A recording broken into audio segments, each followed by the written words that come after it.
So what's up, guys? Welcome to another episode in the installment of Holier Than Thou, the saga of a Jeep frame. They never, ever fail to come through this door with Swiss cheese frames. This one's kind of cool. So this Jeep actually started in Connecticut. It was a Northeast Jeep for many years, and then it moved to New Hampshire, and then it moved to Virginia. So this one actually came out of Virginia.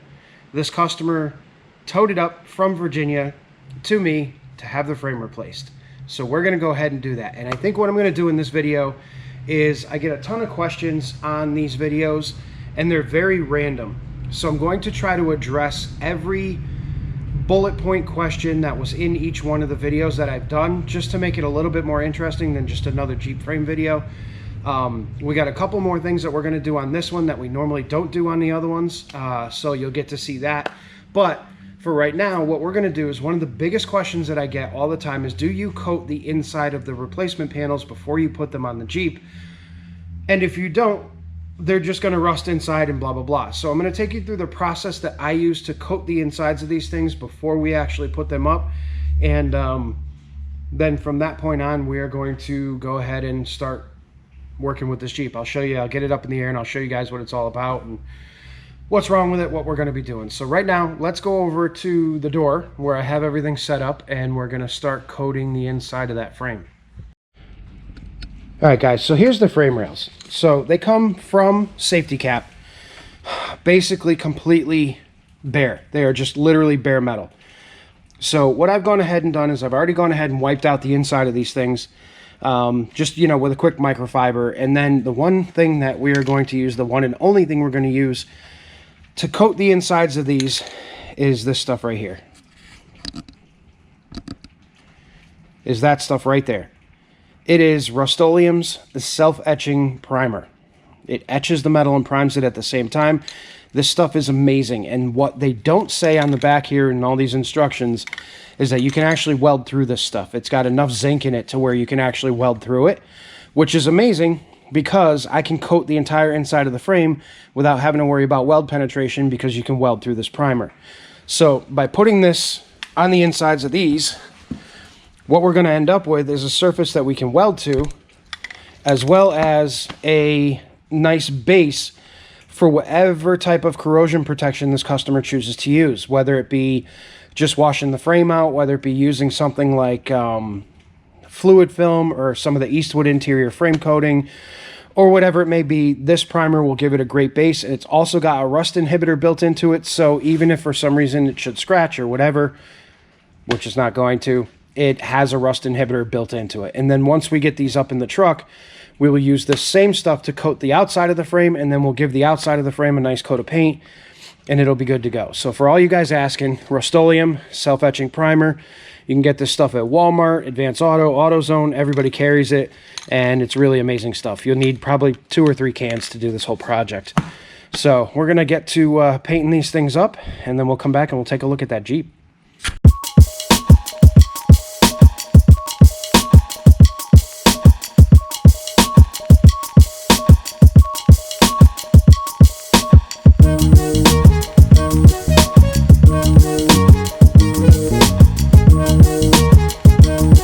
So now we got the insides of the frame coated. Got the fan running so that we don't die. But there's a couple areas that we try to get, like this top area here. You can no longer access that once it's in the truck. So we want to make sure we throw a coat of primer on that, and I'll actually throw a coat of paint on that before these go in so that that's painted. Then you've got the other side.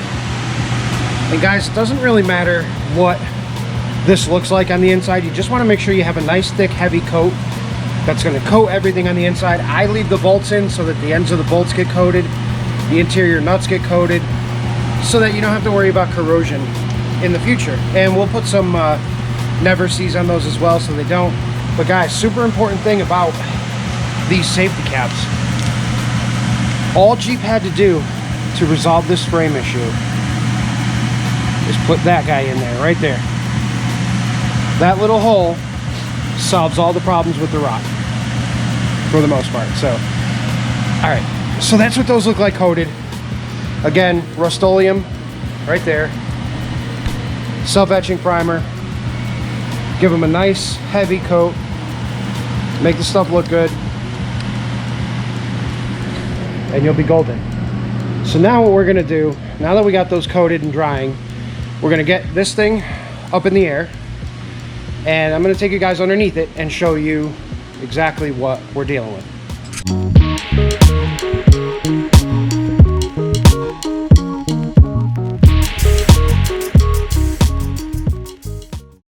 Alright guys, so here's what we're looking at. So we found a little bit of issue up here, nothing crazy, that's in the front, but we don't have any major cracks, which is amazing that we don't have any cracks in the frame up front right here.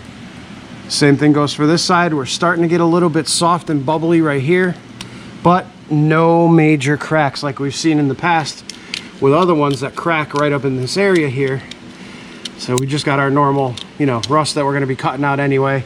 Rest of the frame up here looks pretty good. This guy actually takes really good care of this Jeep, and his daughter drives it, and she takes very good care of it as well. So you can see things like, you know, it's got new sway bar links, and it's got new steering stuff, and you know, a lot of this thing was well maintained. It's just that, you know, these Northeast roads for so many years kill it. But we have our typical, this mount is just about gone. You can see that there's literally no frame left in this area. We got a bunch of flaking on the lower control arm mount. We have our normal holes in the center. But overall, this frame is not the worst that I've seen. So in this one, we're obviously going to be replacing all these sections.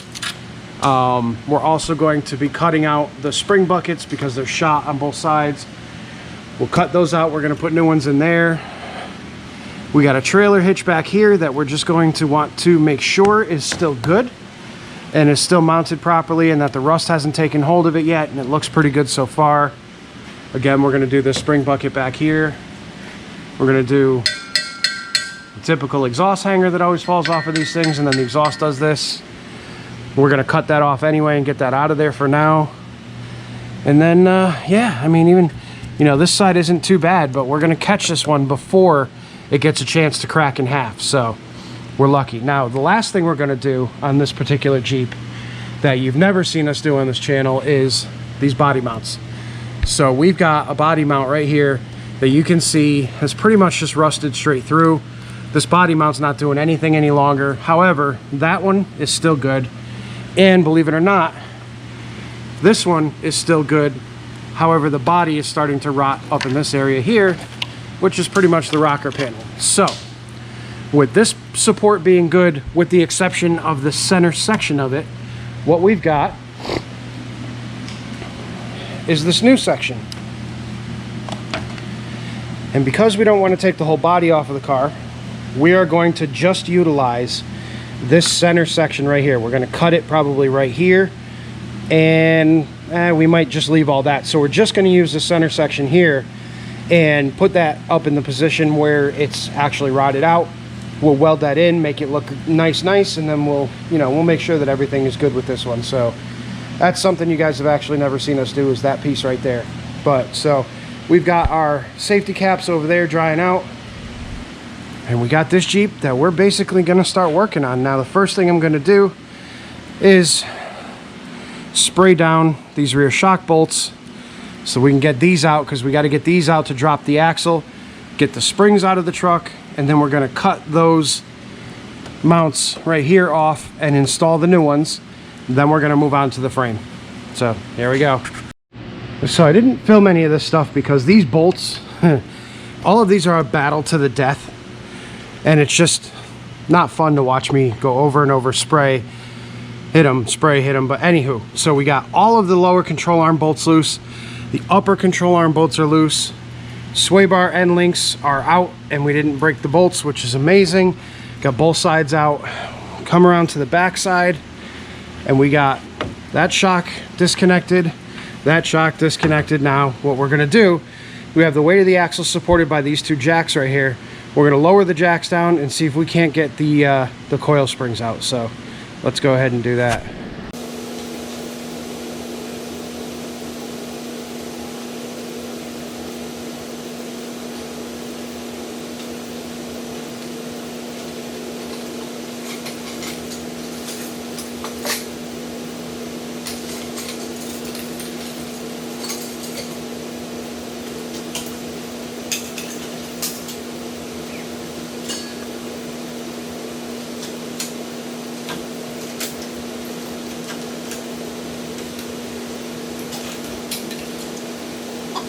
left of the lower spring perch. Not much.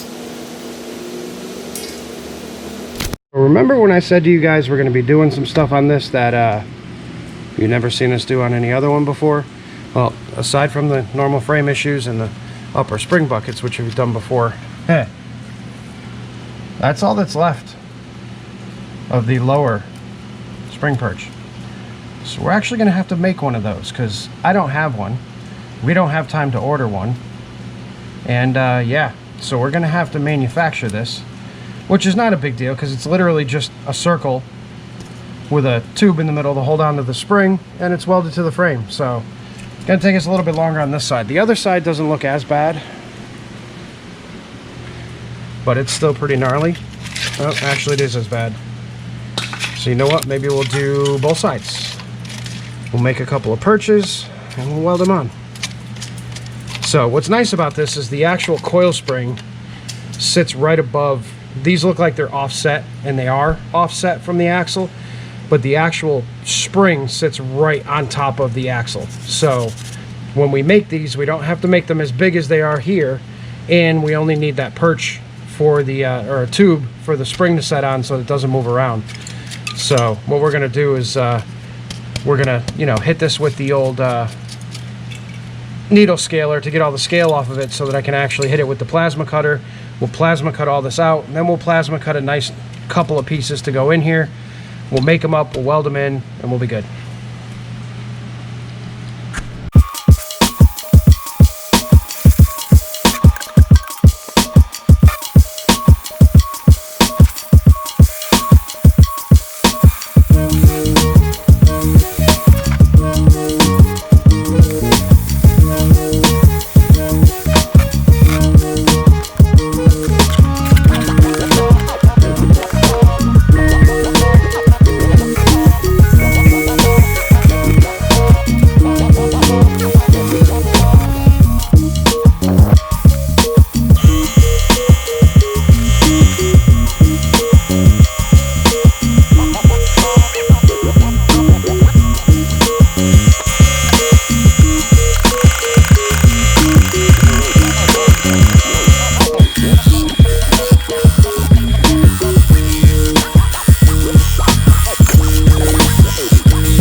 Oh dear, we sacrificed another GoPro lens. Yeah, we gotta get a new one. I apologize if the rest of this video has spots in it, but that is what happens when you're filming welding. You gotta put new lenses on this thing every other day.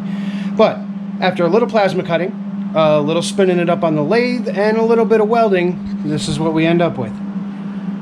So now we have two spring perches that will retain the spring actually better than the stock ones would. They're a little bit smaller in diameter, but that doesn't matter in any way, shape, or form because we're using a factory spring, so we don't need those giant buckets on there. We made it out of 1/4-inch plate instead of the stamped steel that the other one is, so they'll be way stronger. And then you take your spring fits down right on there like that. That'll be welded to the axle. You'll have the spring in it, and the perches will be stronger than they ever were factory, stronger than any of the replacements that you can buy, and you don't have to worry about welding this gigantic perch on there. So there we go. We'll get those on there. Here's the semi-permanent result. So we got our uppers, we got everything cut out, we got our upper in. The frame is a little pitted in this area, but it's still pretty strong, so I think we're gonna be good there. If we need to, we'll plate that or fill it with weld and grind it down or make it look, you know, halfway decent, but I think we're good there. So as you guys can see, is that the metal up on top of the frame is beautiful, but as you get down low, it degrades pretty quickly. But this is all we need. We literally need that much metal and we'll be golden. So we also got the bottom ones in. Now the bottom ones are going to be a little bit more interesting. We left the original outline of what was there so that we could get the center line of this as well as the back forward of this and get it exactly where it needs to be. And then what we're going to do is I'm going to, do a nice weld around here, a weld around here. We're going to come in the back side of it and actually weld it right to the axle tube underneath, weld it right to the axle tube on top, and it'll be perfectly strong. There's not really a whole lot of leverage there because this tube sits almost directly on top of the axle, and it'll be golden. So we did the same thing over on the other side. And you can see we still got the welder set up.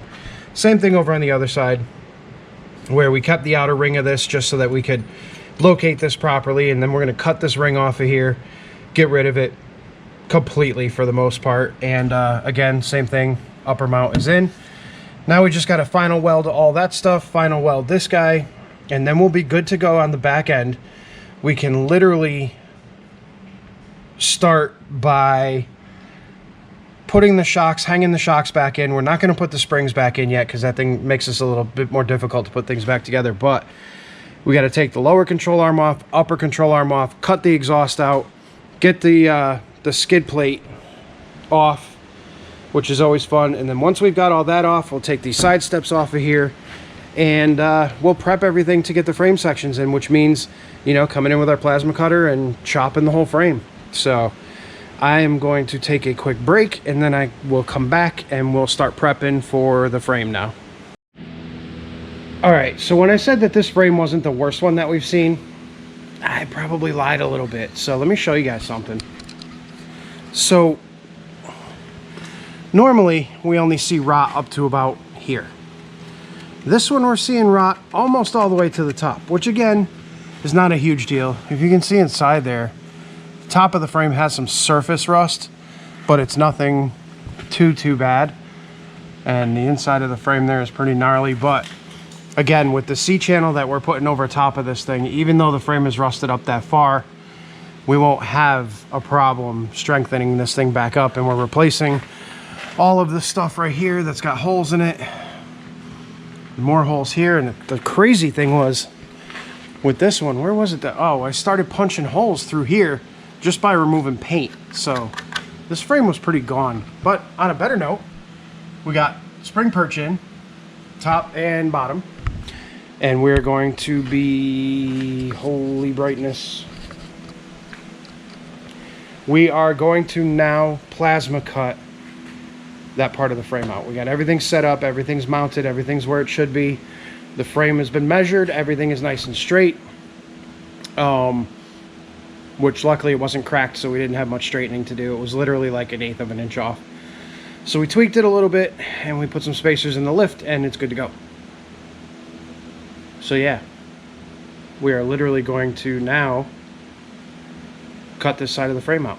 So I'm going to try to figure out an angle where I can put you guys on a tripod or something so that you can actually see what's going on with the plasma cutting. It's kind of hard because the lift arms are in the way and I'm in the way, and even a helmet cam is just going to be nuts because I'm constantly banging my head when I'm welding. That was a funny sound.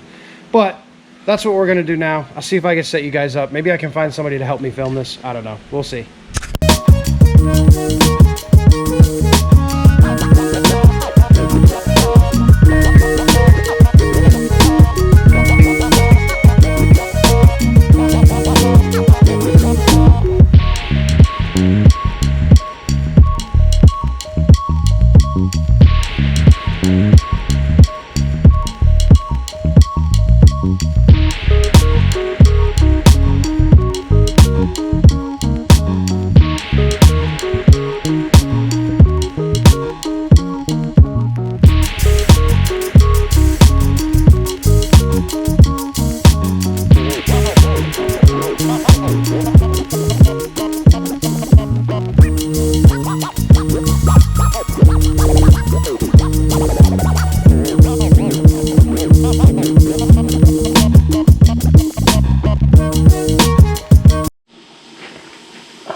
Alrighty, so that's out.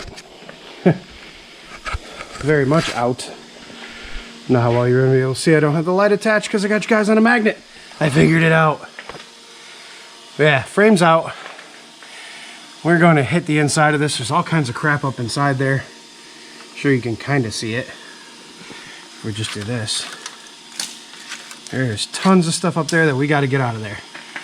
So we got all that. We got to clean this frame up. And just to give you guys an idea, that's what just came out of the frame rail. That's what we've already gotten out of this thing. To give you an idea how big that pile is, that's my foot.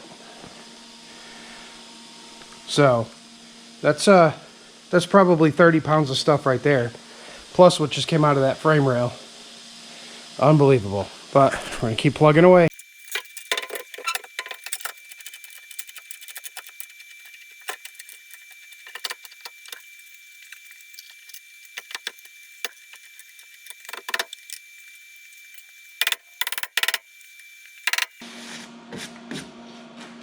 All right, boys.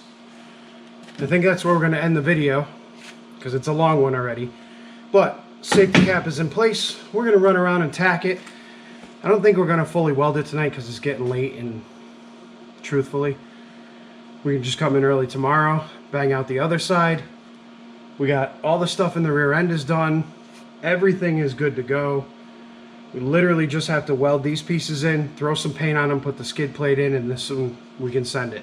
So I can't even talk anymore, I'm so tired. But yeah, we got it pretty good. We ran into a lot more rust than I thought we were going to, so it's taking a lot more time, but not a huge deal. You know, we're uncovering the pockets, we're fixing the stuff as we go. This thing will be stronger than it was before, and he's going to be amazed at the results. So thanks for watching this one, guys. Stay tuned for episode 2 where we finish weld everything and get the whole thing done back together, and we'll show it to you. That'll be a pretty short video, but we're going to get on this thing now, tack it in place, and we'll see you on the next one. Have a great night.